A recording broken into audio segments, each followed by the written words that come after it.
রোজকার রান্নার থেকে আজকের রেসিপি নিরামিষ ফুলকপি। আজ রান্না করব নিরামিষ ফুলকপি। তো নিরামিষ ফুলকপি করার জন্য আমি ফুলকপি আর আলুটা একটু ভাপ দিয়ে নিয়েছি, মানে ধরো 1 মিনিটের মতো সিদ্ধ করে নিয়েছি। তো ফুলকপি, আলু, তেজপাতা, কাঁচা লঙ্কা, টমেটো, ঘি আর দুধের সর 2 আড়াই চামচ, আর কাজু, আদা, কিশমিশ আর এলাচ, এই দিয়ে আমি আজ বানাবো নিরামিষ ফুলকপি।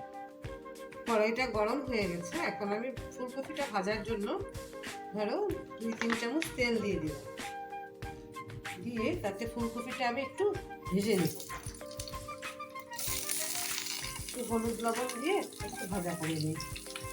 এটা হাই ফ্লেমেই ভাজবো, কারণ যদি আমি কম ফ্লেম দিই একদম গলা গলা হয়ে যাবে। তো একটু সামান্য লবণ দিয়ে দিলাম, আর দিয়ে দিব 1/2 চামচের মতন হলুদ। এই দিয়েই আমি ফুলকপিটা একটু ভাজা ভাজা করে নিই। তাই ভাজা করে নিই। এই যে ফুলকপিটা আমি এইভাবে কড়া কড়া এভাবে লাল লাল করে ভেজে নিয়েছি। ফুলকপিটা ভাজা সুন্দর করে ভাজা করলে কি হয়, গন্ধটা খুব সুন্দর হয়। আর আমি নিরামিষ রান্নাগুলি আমার শাশুড়ির থেকে বেশি শিখেছি, কারণ কি আমি যখন আসি তখন আমার শাশুড়ি তখন শ্বশুরমশাই ছিলেন না। তো উনি খুব সুন্দর নিরামিষ রান্না করতেন, তো ওনার থেকেই শেখা। আমি আগে সেরকম রান্না জানতামও না, রান্না কিন্তু ওনার থেকেই শিখেছি। তো এখন আমি ওই তেলেই আর ধরো 2-3 চামচ তেল দিয়ে দিলাম। ফুলকপিতে একটু তেল বেশি দিলেই ভালো লাগে। তাতে দিয়ে দিলাম 2টা তেজপাতা ফোড়নে। দিয়ে আমি এই যে আলুগুলি একটু ভাজা করে নেব। আলুগুলি একটু ভাজা করে নিই, এটাতে পরে হলুদ দেবো, এখন একটু ভাজা করে নিই। যে আলুটা ভাজা হয়ে গেছে, এরকম লাল লাল করে আলুগুলিও ভাজা করে নিতে হবে। তো এখন আমি তাতে দিয়ে দেবো হলুদ আন্দাজ মতো, তরকারিতে যতটুকু দরকার হলুদ, আর তরকারিতে যতটুকু দরকার সেই আন্দাজ মতোই লবণ দিয়ে এখন আমি তাতে সামান্য জল দিয়ে দিব। কেন কি এখন যদি জিরা গুঁড়াটা দিই, একটু জল দিয়ে দিলাম। এখন আমি তাতে দিয়ে দেবো জিরের গুঁড়ো, 1 চামচ জিরের গুঁড়ো, আর 1 চামচ লাল লঙ্কার গুঁড়ো, আর তাতে দিয়ে দিব টমেটোটা দিয়েছিলাম যে, সেটা আমি কুচি করে নিয়েছি, তো টমেটোটাও দিয়ে দিব।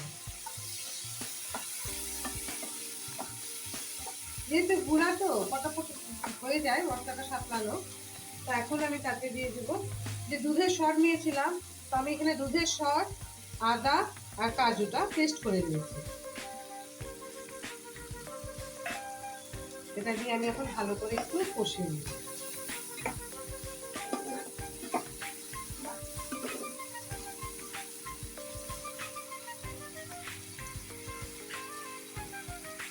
সেই কষানোর সাথে আমি ফুলকপি ভাজাটাও দিয়ে দিলাম, দিয়ে ওটা দিয়ে ভালো করে একটু সাঁতলে নিই।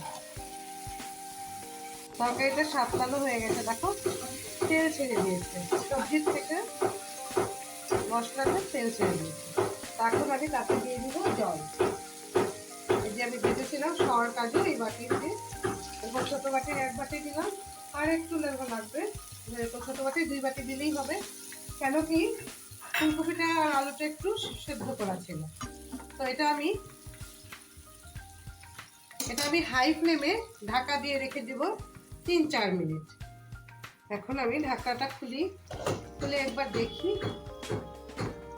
আর একটু সিদ্ধ হবে ডান্ডাগুলি, ফুলকপি ডান্ডাটা সিদ্ধ হতে একটু দেরি হয় দেখবে। এখন আমি তাতে দিয়ে দেবো গোটা গোটা কয়েকটা কাঁচা লঙ্কা, মানে আধা সিদ্ধ করা কাঁচা লঙ্কা না নিরামিষ তরকারির সাথে খেতে ভালো লাগে।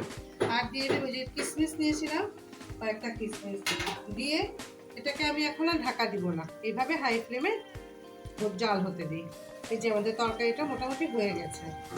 ঝোলটা এইভাবে একটু যদি ঝোল ঝোল না থাকে, তো ঠান্ডা হলে আরও শুকিয়ে যায়। তো এতটুকু ঝোল থাক, আমি গ্যাসটা কমিয়ে দিলাম। এখন আমি তাতে দিয়ে দেবো 1 চামচ ঘি, 1 চামচ ঘি দিয়ে দিলাম, আর দিয়ে দিব এলাচ, থেতো করা এলাচ দিয়ে আমি গ্যাসটা অফ করে দিই। এই আমাদের হয়ে গেল নিরামিষ ফুলকপি। খেতে কিন্তু খুবই সুস্বাদু হয়। তো আমাদের নিরামিষ ফুলকপি কমপ্লিট, যেটা পেঁয়াজ রসুন কিছুই লাগলো না। তো এখন আমি এটাকে এলাচ দিলাম, তো এখন ঢাকা দিয়ে স্ট্যান্ডিং টাইম দিই আমাদের কমপ্লিট নিরামিষ ফুলকপি।